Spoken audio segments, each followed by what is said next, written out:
Olá, sejam muito bem-vindas. Hoje a gente vai desvendar uma história que, para muita gente, acabou definindo a imagem de uma tecnologia inteira. Vamos falar sobre a Silk Road e como ela criou essa mancha, esse estigma que as criptomoedas carregam até hoje. Quem nunca ouviu essa frase, não é mesmo? Parece que ela virou quase um mantra em qualquer discussão sobre cripto. Mas de onde será que veio essa ideia, essa associação tão forte? E mais importante, será que ela se sustenta quando a gente olha de perto para os fatos?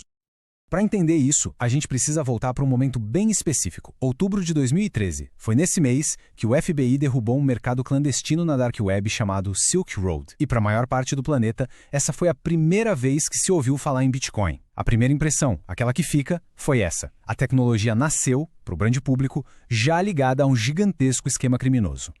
Então, nosso papo hoje vai seguir essa trilha. Primeiro, a gente vai entender o momento que mudou o jogo. Depois, vamos mergulhar na história da Silk Road. Em seguida, comparar o mito com a realidade. Vamos investigar por que essa má fama ainda cola e, por fim, analisar essa verdadeira batalha entre a narrativa e os dados. Bom, vamos começar pelo começo. O momento que mudou tudo. É impressionante pensar como um único evento, um único caso policial, conseguiu pautar a percepção pública de uma indústria inteira por mais de uma década. A virada foi brutal. Antes de 2013, o Bitcoin era coisa de nicho. Sabe, um experimento para nerds, para entusiastas de tecnologia que sonhavam com um sistema financeiro diferente.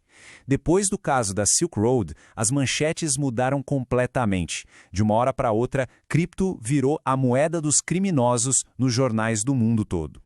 Agora sim vamos para o centro da nossa história, a ascensão e a queda desse império. E no meio de tudo isso, a gente tem a figura do Ross Ulbricht, um jovem que tinha uma visão libertária bem radical. Ele queria criar um lugar na internet que fosse totalmente livre, sem nenhum tipo de controle ou censura.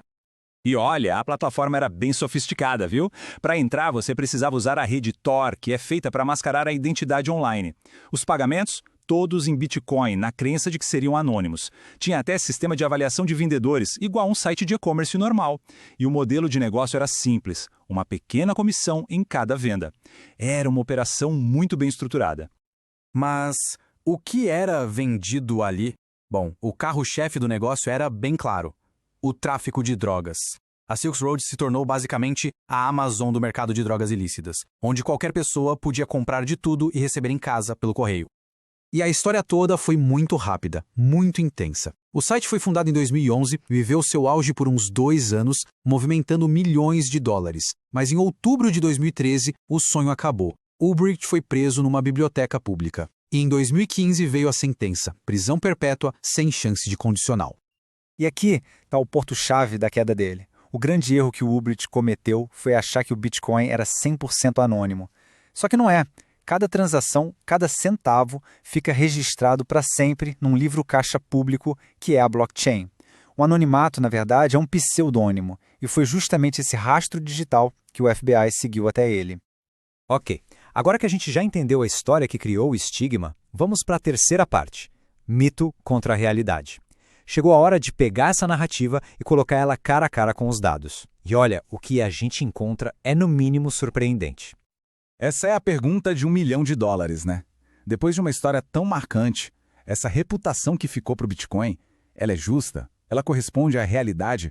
E aqui os números falam por si. Empresas que analisam a blockchain, como a Chainalysis, estimam que a atividade legal no mundo cripto representa menos de 2% do volume total. Agora, vamos comparar. No sistema financeiro tradicional, a ONU estima que a lavagem de dinheiro seja algo entre 2% e 5% do PIB mundial. Proporcionalmente, o problema é maior no sistema que a gente já conhece. E aqui vem a grande ironia dessa história toda. O mesmíssimo caso que criou a imagem de moeda do crime foi também a maior prova de que a blockchain não é um paraíso de impunidade. Muito pelo contrário, foi a rastreabilidade da tecnologia que permitiu que os investigadores conectassem as pistas e chegassem nos culpados. Tá, então se os dados mostram uma coisa, por que essa percepção negativa continua tão presente, tão forte? Vamos tentar entender as forças que continuam alimentando essa narrativa. A gente pode resumir em 4 grandes fatores. Primeiro, a mídia, que adora uma história de crime e vilões. Segundo, o nosso cérebro, com o tal do viés de confirmação, que nos faz prestar mais atenção no que confirma o que a gente já pensa. Terceiro, a falta de conhecimento sobre a tecnologia, que abre espaço para explicações simplistas. E, claro, os interesses do sistema financeiro tradicional em pintar um concorrente como algo perigoso. E isso nos traz para a nossa última parte. A grande batalha entre uma história que marcou e os dados objetivos. No fim das contas, qual é o verdadeiro legado que a Silk Road deixou? Essa analogia aqui é perfeita para resumir a questão. Pensa bem, bandidos usam carros para fugir de assaltos, mas ninguém diz que a indústria automobilística existe para o crime. O raciocínio é o mesmo. A tecnologia é só uma ferramenta. O uso que se faz dela é que define se é bom ou ruim. Focar só no uso legal é ter uma visão muito limitada. E esse é o conflito. De um lado, a gente tem a narrativa do crime, da anarquia, da dark web, que foi imortalizada pela Silk Road. Do outro, a gente tem a realidade de milhões de pessoas usando a tecnologia para mandar dinheiro para a família de forma mais barata, para se proteger da inflação ou para ter acesso a um sistema financeiro que antes não tinham. A história da Silk Road nos deixa com essa reflexão. É uma aula sobre o poder que uma boa história tem e como essa história pode durar anos, mesmo quando os fatos mostram outra coisa. A pergunta que fica no ar não é sobre a tecnologia em si, mas sobre a gente. Quanto tempo vai levar para que os dados finalmente consigam vencer essa narrativa tão poderosa? Obrigado pela companhia e até a próxima.